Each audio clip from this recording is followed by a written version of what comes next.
Donc, pour étudier un peu plus précisément le groupe des échinodermes, nous avons choisi de prendre un modèle biologique d'une espèce en particulier. Donc, cette espèce, c'est Asterias rubens, que vous avez ici en photo. Donc, pourquoi cette espèce? Ben, déjà parce que c'est une étoile de mer et je pense que parmi les échinodermes, c'est peut-être l'exemple que vous auriez pu choisir. Donc, c'est aussi une espèce qui est l'étoile de mer qui est la plus répandue sur les côtes atlantiques, principalement sur les côtes atlantiques européennes. Et cette étoile de mer, on va la retrouver de la zone intertidale, c'est-à-dire la zone de balancement des marées, jusqu'à une profondeur d'environ 650 mètres. On va commencer par s'intéresser au caractère morphologique d'Asteria rubens. Donc là, vous avez deux photos. Donc la photo en haut vous présente ce qu'on va appeler ou ce qu'on va appeler la face dorsale. Alors cette face dorsale est aussi appelée chez les échinodermes la face aborale, donc la face sans bouche. Et la deuxième photo vous montre la face opposée, que l'on va appeler la face ventrale, ou encore appelée la face orale. Comme vous le voyez sur ces deux photos, le corps d'une étoile de mer a une forme bien sûr d'étoile, voilà, composé de 5 bras, et ces 5 bras, on les appelle aussi des radius. Alors j'ai repris ici une autre photo d'étoile de mer, et on va s'intéresser particulièrement, dans un premier temps, à la face dorsale. Alors, quand on regarde une étoile de mer, on peut remarquer, bien sûr, ici pour cet exemple précis, les bras. Donc vous en avez 5. Ces bras se rejoignent pour former ce qu'on appelle une zone centrale, donc c'est plus particulièrement appelé le disque central. Et à l'intersection entre deux bras, cette zone s'appelle les interradius. Donc comme il y a 5 bras, il va y avoir 5 interradius. Alors sur cette face dorsale, au niveau du tégument, et je vous le disais quand je vous expliquais le mot échinoderme, on voit qu'il y a de nombreux piquants. Alors, oui, ce ne sont pas des piquants très fins, très longs, comme on peut le connaître par exemple chez les oursins, mais ce sont des piquants qui sont construits exactement sur le même principe. Alors, ce sont des piquants beaucoup plus petits. Alors, on a l'impression qu'il y en a un petit peu partout, dans un ordre pas réellement visible. Sauf que si on regarde un petit peu comme ça de loin cette étoile de mer, on voit dans un premier temps, au niveau de chaque bras, dans la partie médiane de chaque bras, sur la face dorsale, ce qu'on appelle une rangée ici carénale de piquants. Et donc, au niveau des 5 bras, cette rangée carénale est très visible.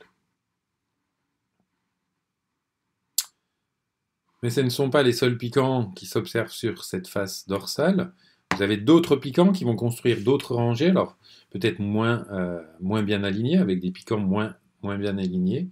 Et ces rangées sont appelées les rangées dorsales de piquants. Alors je vous ai trouvé ici un schéma d'un piquant.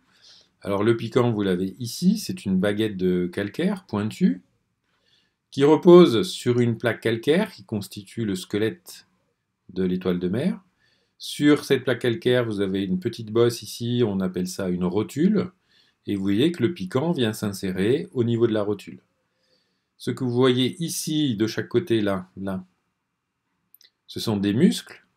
Vous pouvez comprendre que si d'un côté les muscles se contractent, le piquant va pencher d'un côté, et si ce sont les autres muscles qui se contractent, le piquant se penchera de l'autre côté.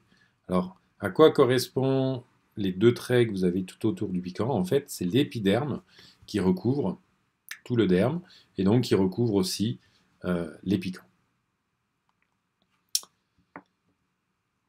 Maintenant, on a vu donc les bras avec ces piquants. On va maintenant parler un petit peu de cette zone centrale, donc appelée le disque. Alors là, de façon un petit peu, pas réaliste, mais pour comprendre ce disque central, si on coupe tous les bras, on aurait une forme pentagonale.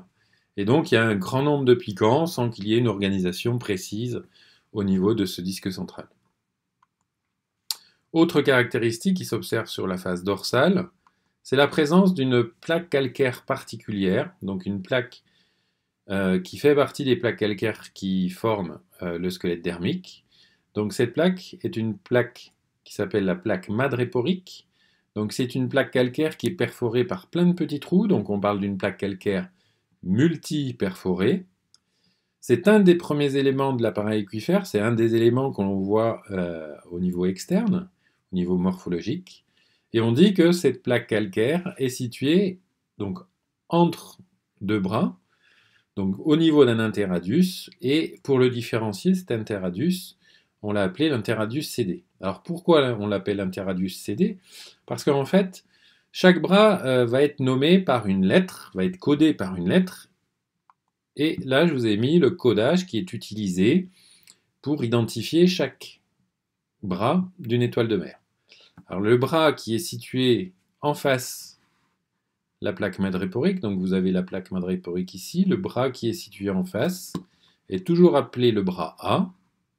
Ensuite, vous tournez dans le sens des aiguilles d'une montre, et vous avez le bras B, le bras C, le bras D, et enfin le bras E.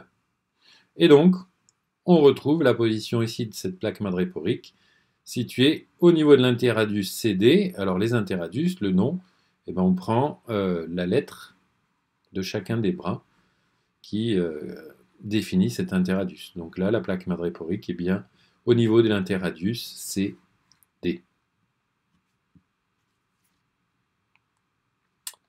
Autre caractéristique qui peut s'observer au niveau morphologique sur cette face dorsale, et j'en avais parlé dans les caractéristiques générales.